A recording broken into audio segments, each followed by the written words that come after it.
Un des appels pour moi que je m'en souviens, c'était d'une jeune fille qui m'a appelée, puis elle voulait seulement raconter son histoire. Elle ne voulait pas de résolution, elle ne voulait pas de stratégie comme telle. Elle voulait seulement que quelqu'un l'écoute sans jugement.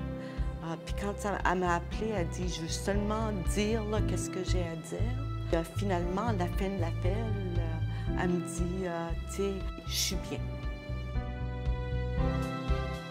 Des fois, un jeune va nous dire « Tu m'as aidé tellement, comment est-ce que je peux vous remercier? » Puis ma seule réponse que je peux leur dire, c'est « Vis ta vie, d'accomplir ton potentiel. » C'est ça le type de remerciement qu'on cherche. On veut qu'un jeune soit capable d'achever leur potentiel, parce que ça, c'est notre rôle.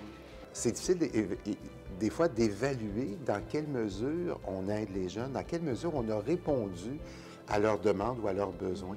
Et les rares fois quand ils le font, parce que certains jeunes vont rappeler, ou encore sur le web, souvent les jeunes vont nous écrire pour remercier un intervenant en particulier, parce que la réponse qu'ils ont reçue a été très aidante.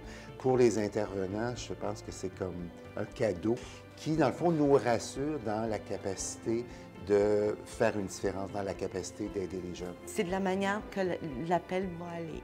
Tu sais, on commence avec beaucoup de stress, puis beaucoup de pression, puis beaucoup d'anxiété. Puis tout d'un coup, en parlant, tu vois qu'il y a un changement de ton, qu'il y a quelque chose qui s'est passé durant cet appel qui a changé un peu l'atmosphère. Ils ont de l'espoir. Ils ont de l'espoir.